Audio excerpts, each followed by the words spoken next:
we're going to talk about a subject I think that is very timely. We're getting a lot of phone calls on it. It's, we've invested a lot of clients' money in early stage venture, which we love that space.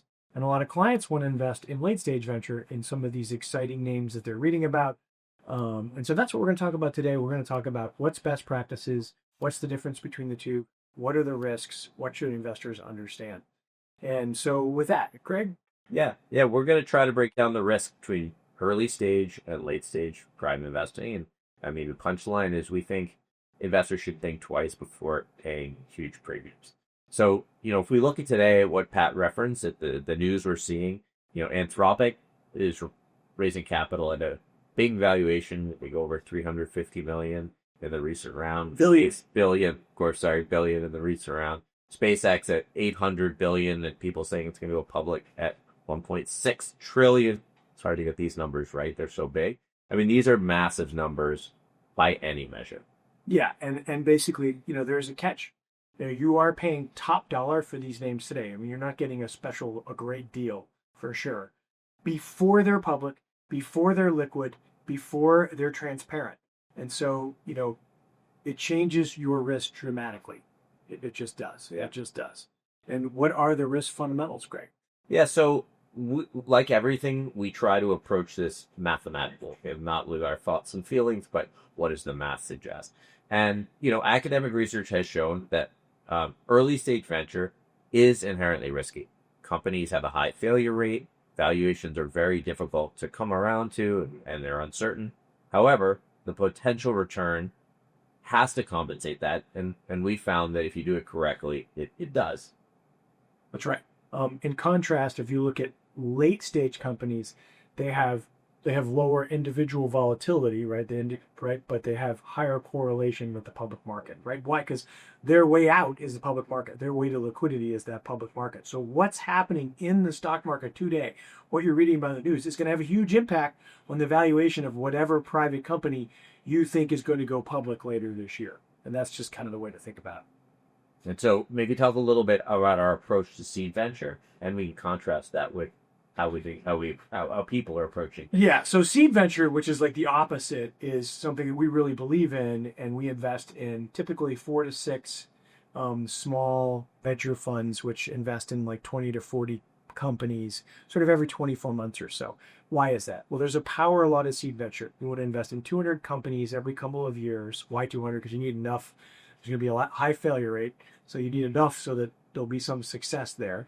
And we're typically investing, pre-seed, seed, and Series A pricing tends to be somewhere between 5, 10 million, and let's say 50 or $100 million at max, typically in Series A. What does that mean? That means a $300 or $400 million sale, which is a phenomenal sale of a company 5 or 6 years out, is a big win. It's a huge win, right? You can make a lot of money, right? You don't need a $1 trillion exit. You don't need a $1 billion exit to make money.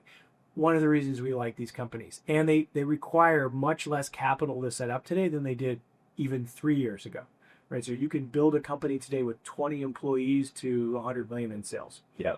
So that's very different than what we're seeing in late stage. In late stage, it's much more of a rifle shot. People are looking to do 1 or 2 of these. The second thing is these late stage companies, they just look very different. They have much lower volatility individually, but much higher correlations with the public markets. And the upside is definitely compressed because you're starting from a much higher entry point. And additionally, these often have very expensive fund fees or carry structures, which, as we repeatedly say, is adverse for. Like you might be giving away 25% of the value of this thing to the guy who sold it to you. Yeah. So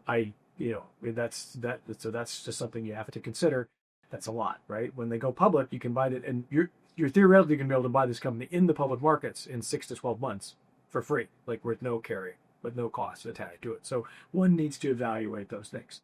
We would say setting up SPVs for these is becoming a cottage industry. I think both of us have been in this business a long time. When we see this many businesses created just to distribute late stage, it usually is a sign that it's probably not the best. Is it possible this could be a grifter paradise? I think it is. This is like every Dick, Tom, and Harry. There's plenty of good people doing this, and we're not trying to disparage anyone in this space. We have lots of friends in the space. But this is the new... Wall Street always comes up with a way to make a ton of money on investors, right? on whatever it is that they really, really want. This is the product that they're selling today to them. These fees are enormous, right? So let's look. Private valuations are also not regulated, right? So like you can say the thing's worth anything you want to say. There's no regulation and there's no market price until they go public. That's exactly why public investors, remember, when somebody does go public, everyone in the world gets to see the same information the same way. It's totally transparent. And that's very different in these private markets. I mean, you're looking with Anthropic is the IPO chatter, as it's going to go public in 2026. And then we will find out what the balance sheet actually looks like. Yeah. And what we find is that it's easier to maintain a higher valuation as a private company. Is why many of these companies stay private. And, if you do look at, IPO performance, yes, many IPOs tend to trade well on the first day. But if you look over time, in even a span of months, most IPOs underperform. And so, saying something will go public at a higher price than it's trading today in the private market, I'd say that's a reasonable case. But saying that it will remain higher, I think that's going to be a higher hurdle. Yeah, so maybe talking about that risk reward. Earlier stage investments clearly are riskier, but as we've said, they're priced for that risk and offer a higher return expectation than later stages. If we look at the performance of later stage investments, it's not great, even in the case of an IPO. And so I think, Instacart provides a pretty nice case study. It's something that was a very hot private company, did a lot of rounds, was a well-known, consumer brand, user brand.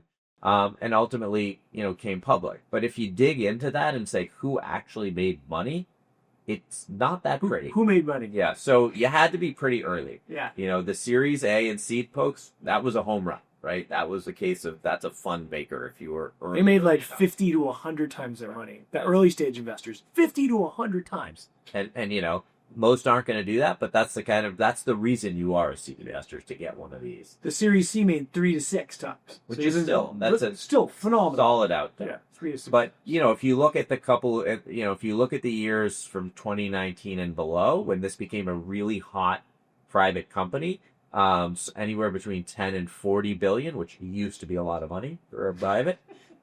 Those guys lost a lot of money, and the IPO in 2023 came out at 9 to 10 billion. So late stage investors lost, anywhere between 60 plus to 75% of their money. That's a lot.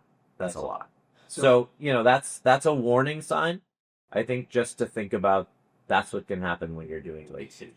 And just to kind of put a finer point on that, what you bought was overpriced market beta. It was private market beta. And we believe that there is tons of beta in the private market today, meaning you're just going to get the average return for a lot of investments today, which is why we're not willing to pay up for a lot of things. We want you to think about this a little bit. We're not telling clients not to invest in late stage. If they want to do it, we'll set it up for them. We'll try to find them the best price. But, we're going to tell clients the truth. This is a risky endeavor.